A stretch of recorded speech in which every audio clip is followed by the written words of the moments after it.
property that we'll never, ever get our hands on in the future, and we could develop down the road. I mean, there's the Raspberry extension we could do, we could take care of the parking issue we had at this meeting, at our last meeting.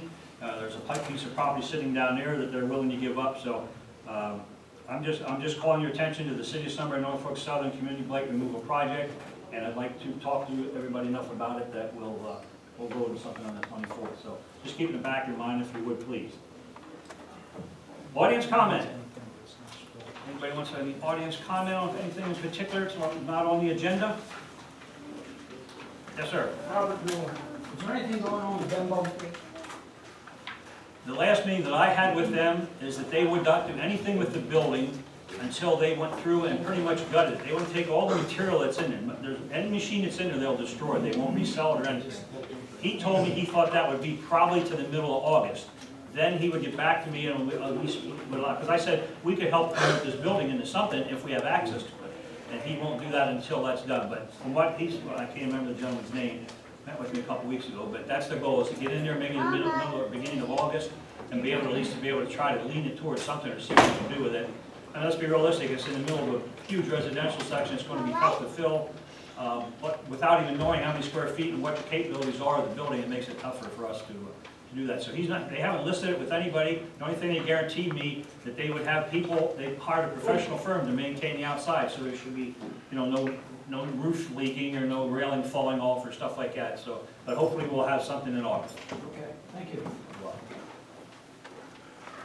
Yes, sir. Kyle Gessner. On Front Street, the white pole that was hit.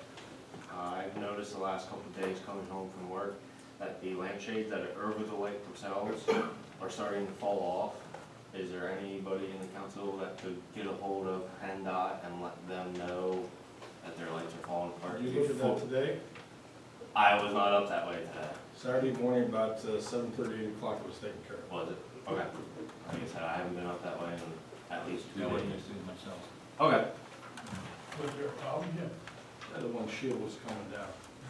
Toby's seen it, and I called and said, I already got it. Yes, sir. Richard Lozier, 355 South 4th Street, and bike shop owner. In addressing one item, I'd like to address the comments made by a community activist about my property and other things last meeting. Number one, it's not a rental property, I own it. 1337, never did own it, I bought it from Pete Johnson.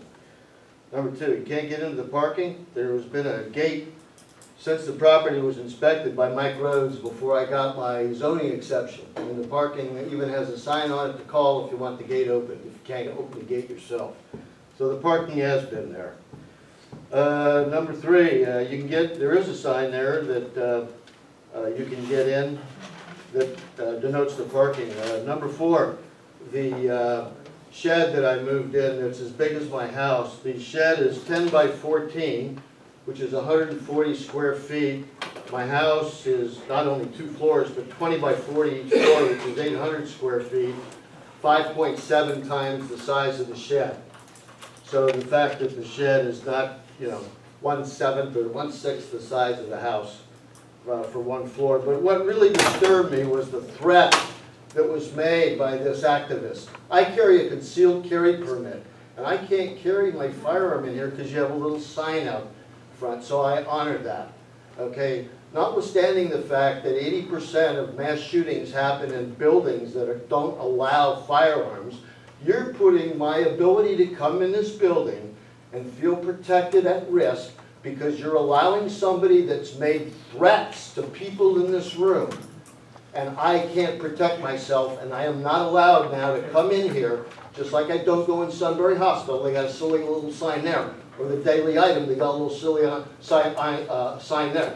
Not because I'm afraid that if I go in there, they'll catch me with my firearm. Because the criminals don't care about signs. They'll go in there and shoot up the place, and me, without going in there, is just like being in here. So this is the last time you'll see me in here, unless you, number one, remove her and bar her from being in here. And number two, allow licensed concealed carry permit holders to protect themselves. That's all I have to say. Thank you very much. Thank you for your opinion, sir.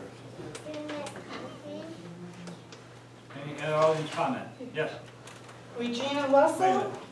community activist, and Gina. sir, I am the person who was Gina. making the complaint about Oh, your I know who parking. you are and where you live, and you're renting your place without a permit, too. No, I'm not, sir, thank you. You already And spoke that, once. and that's the point You that I have been trying to You're make done. ever since 2012. Done speaking, Regina. Thank you very much. One time to Do speak, you you have a spoke copy of beforehand. the resolution that you just, You can get that at put City out? Hall tomorrow morning, there'll be one there So waiting there's for you. not one tonight provided for the She said it's on public? the back of, maybe you have in your hand, it should be right there. You're welcome. Any other audience comment? Yes, ma'am. This is not a city council. This is an interesting proclamation that you put forth, but We have your name, please. resolution, Julie, They want you to stand up.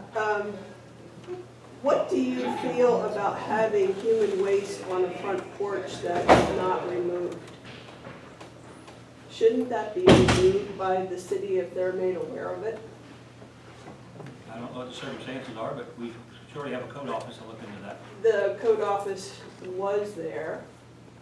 They said that it's not their concern, and the waste still sits on the front porch. The gentleman had an issue with his toilet. He was an older gentleman. He has since passed away. He started to use receptacles, and those receptacles are sitting on the front porch in the black plastic bags and have been sitting there for quite some time. 1040 Susquehanna Avenue. Thank you. Any audience comment? I did not threaten anyone in these meetings, and I want to make that very clear. And I would invite anyone to go to that property and look at that property, because this meeting was orchestrated by that gentleman. Thank you. You orchestrated him coming in here to say that, because I've been complaining about that property for 2 years, and he's You're never done. come You're in done. here. Sit down, please. Anybody else have an audience comment? I want to thank everybody for coming. This meeting's adjourned. And this is illegal, what they're doing. It's not legal, what they're doing. Yes, and they say that they follow the Harrisburg 3rd City ordinances, so that's, yes. It's not legal. No, it's not legal. All right.